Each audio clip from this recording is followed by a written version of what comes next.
அதில் நம்ம பார்க்குற இந்த அப்ளிகேஷன் பேர் ஸ்டோரிஸ். இது என்னென்னு கேட்டிங்கன்னா ஒரு அனிமேஷன் ஆப். பேக்ரவுண்டில் உள்ள டிரான்சிஷன்ஸ் ஃபுல்லாமல் அழகாக உங்களால் மாற்றிக்கிட முடியும்.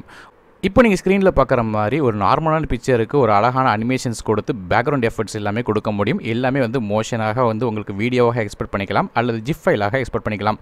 ஸோ முதல்ல இது அக்கௌண்ட் கிரியேட் பண்ண சொல்லும். ஸோ ஏதாவது ஃபேஸ்புக் அல்லது கூகுள் வழியோடி அக்கௌண்ட் கிரியேட் பண்ணிக்கலாம். ஸோ அதுக்கப்புறம் பெர்மிஷன்ஸ் கேட்கும், அதையும் எனேபிள் பண்ணிடுங்க. ஏதாவது ஒரு அனிமேஷன் அல்லது எஃபர்ட்ஸ் கிரியேட் பண்ணுறதுக்கு சென்டரில் இருக்கிற ப்ளஸ் பட்டன் ஒன்று இருக்கும். அந்த ப்ளஸ் பட்டனை வந்து ப்ரெஸ் பண்ணின பிறகு 3 டிஃப்ரெண்ட்டான எஃபர்ட் இருக்கும். ஸ்க்ரீனில் இப்போ நீங்கள் பார்க்குற மாதிரி பேக்ரவுண்டில் உள்ள ஃபால்ஸ் வந்து கீழே விழுறதா இருக்கட்டும் அல்லது ஏதோ ஒரு ஆப்ஜெக்ட் வந்து மூவ் பண்ணுற மாதிரி எஃபர்ட் வந்து கிரியேட் பண்ண முடியும்.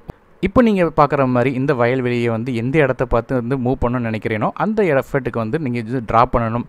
ட்ரா பண்ணது மட்டும் இல்லாமல் எதுவரையும் வந்து மூவ் பண்ணணும் அப்படிங்கிற பார்டரும் செட் பண்ணணும். செட் பண்ணி முடிச்சதுக்கப்புறம் நீங்கள் பார்க்குற மாதிரி அந்த நெல் வந்து எந்த இடத்த பார்த்து நம்ம வந்து ட்ரா பண்ணோமோ அதே இடத்த பார்த்து காற்றுல மூவ் பண்ணுற மாதிரி எஃபர்ட் வந்து கிரியேட் ஆகும். நீங்கள் கிரியேட் பண்ணி வச்சிருக்கிற இந்த அனிமேஷன் வந்து உங்களை எக்ஸ்போர்ட்டும் பண்ண முடியும். ஸோ வீடியோவாக எக்ஸ்போர்ட் பண்ணிக்கலாம். அப்படி இல்லைனா ஜிப் ஃபைலாக, அதாவது அனிமேஷன் ஃபைலாக எஃபர்ட் வந்து உங்களுக்கு எக்ஸ்போர்ட் பண்ண முடியும். ஸோ ரெண்டாவதாக எஃபர்ட் வந்து என்ன கேட்டிங்கன்னா ஓவர்லே. ஸோ ஒரு டிராயிங் ஆப்ஜெக்ட் வரைஞ்சிக்கணும். அதுக்கு மேலே ஓவர்லே ஆப்ஜெக்ட் போட்டுட்டு எந்த சப்ஜெக்ட் உங்களுக்கு வேண்டாம்னு நினைக்கிறீங்களோ அதை மட்டும் ட்ரா பண்ணிட்டீங்கன்னா போதும். அந்த எஃபர்ட்டை தவிர சுற்றி இருக்கிற எல்லா இடத்துலையும் அந்த அனிமேஷன் வந்து அப்ளை ஆகும்.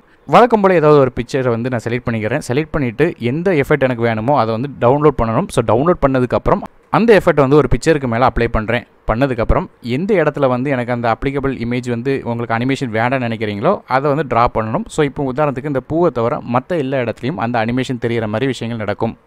இதே மாதிரியான கலர்ஃபுல்லான அனிமேஷன் கிரியேட் பண்ண முடியும்.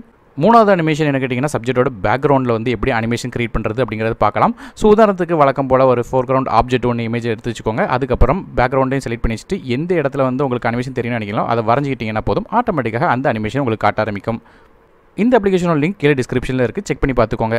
அடுத்ததாக நம்ம பார்க்குற அப்ளிகேஷன் பேர் ஸ்பாட்டிஃபை. இது என்னென்னு கேட்டிங்கன்னா ஒரு மியூசிக் ஸ்ட்ரீமிங் அப்ளிகேஷன். ஸோ இந்தியாவுக்கு முதலாக இது வந்து வந்திருக்கு. ஃபாரினில் இந்த அப்ளிகேஷன் வந்து முதல்ல வந்து செலக்ட் பண்ணதுக்கப்புறம் ஆர்டிஸ்ட் கேட்கும். எந்த ஆர்டிஸ்ட்லாம் வேணுமோ அதை எல்லாத்தையும் செலக்ட் பண்ணிட்டு நெக்ஸ்ட் கொடுத்துட்டிங்கன்னா ஆட்டோமேட்டிக்காக உங்கள் ப்ரிஃபரன்ஸ் படியே அந்த ஆர்டிஸ்ட் கிரியேட் பண்ணியிருக்கிற எல்லா விதமான சாங் கேட்கும். அது ஆக்டராக இருக்கலாம், மியூசிக் டைரக்டராக இருக்கலாம், இல்லை எந்த விதமான கேட்டகரியாகவும் இருக்கலாம். ஸோ நீங்கள் எந்த கேட்டகரி சூஸ் பண்ணுறீங்களோ அதுக்கு ஏற்றாப்புல உங்களுக்கு பாட்டு டிஸ்பிளே ஆகும். அது மட்டும் இல்லாமல் செட்டிங்ஸ்குள்ளே போயிட்டீங்கன்னா குவாலிட்டி செட் பண்ணுற மாதிரி ஆப்ஷன்ஸ் கொடுத்துருக்காங்க. இல்லை பெரிய விஷயம் என்னென்னு கேட்டிங்கன்னா ஹை குவாலிட்டி வரையும் நீங்கள் வந்து ஜஸ்ட் ஃப்ரீ அக்கௌண்ட்லேயே வந்து வச்சுக்கிட முடியும். ஒரு பாட்டுக்கும் இன்னொரு பாட்டுக்கும் இடையில சில நேரம் அட்வர்டைஸ்மெண்ட் வந்து டிஸ்பிளே ஆகும். அது மூலமாக தான் அவங்க வந்து ரெவன்யூ எடுத்துக்கிடுவாங்க. மற்றபடி பாட்டிலேருந்து குவாலிட்டியும் சரி எல்லா விதமான பிளேயிங்கும் சரி உங்களுக்கு நல்லாவே இருக்கும். அது மட்டும் இல்லாமல் ஈக்குவலைசர் ஆப்ஷனும் இந்த பிளேயரில் கொடுத்துருக்கிறது ஒரு ப்ளஸ் பாயிண்ட். ஸோ டிஃபால்ட்டாக உங்கள் ஃபோனில் இருக்கிற ஈக்குவலைசரை யூஸ் பண்ணிக்கிட முடியும். ஒருவேளை நீங்கள் ப்ரீமியம் வாங்கணும்னு நினச்சிங்கன்னா அடிஷனலாக ஹை குவாலிட்டி ஸ்ட்ரீமிங்கும் அது மட்டும் இல்லாமல் எந்த விதமான அட்வர்டைஸ்மெண்ட் இல்லாமல் பாட்டு கேட்டுக்கலாம். மூணாவதாக பார்க்குற அப்ளிகேஷன் பேர் இன்ஸ்டாடர். இது என்னென்னு கேட்டிங்கன்னா ஒரு இமெயில் கிரியேட்டிங் ஆப். அதாவது இமெயிலை வந்து நீங்கள் வந்து உங்கள் சொந்த இமெயிலை வேறு இருக்காது எக்ஸ்போஸ் பண்ண வேண்டாம், மெசேஜ் மட்டும் அனுப்பணும் அப்படின்னு நினைக்கிறவங்களுக்கு வந்து இது ஒரு வரப்பிரசாதம். ஃபர்ஸ்ட் அதில் இருக்கிற ஆப்ஷன் மூலமாக இமெயில் ஒன்று கிரியேட் பண்ணிக்கலாம். கிரியேட் பண்ணதுக்கப்புறம் இமெயிலை காப்பி பண்ணணும் பண்ணிக்கலாம். அப்படி இல்லைனா டேரெக்டாக வழக்கம் போல் இன்பாக்ஸ் அவுட் பாக்ஸ் மாதிரியான ஆப்ஷன்ஸ் இருக்குது. கடைசியாக ஒரு ஆப்ஷன் இருக்குது நியூ அப்படிங்கிற ஆப்ஷன். ஸோ இதில் தான் வந்து நீங்கள் வந்து இமெயில் கிரியேட் பண்ண போகிறீங்க.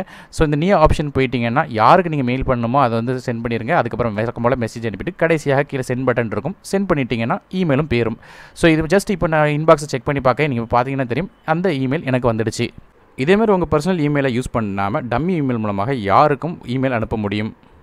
நாலாவதாக நம்ம பார்க்குற அப்ளிகேஷன் பேர் அன்ஆப். அதாவது என்னென்னு கேட்டிங்கன்னா பல்காக நிறைய அன்இன்ஸ்டாலேஷன் அட் அ டைமில் பண்ணணும்னு நினச்சிங்கன்னா இந்த ஆப் வந்து உங்களுக்கு ஹெல்ப்ஃபுல்லாக இருக்கும். ஜஸ்ட் ஓப்பன் பண்ணிங்கன்னா உங்கள் ஃபோனில் இருக்கிற அப்ளிகேஷன் எல்லாத்தையும் காட்டும். அதில் எது சிஸ்டம் ஆப் எது வந்து இன்ஸ்டால் பண்ணிக்கிங்கிறது தனித்தனியாக காட்டும்.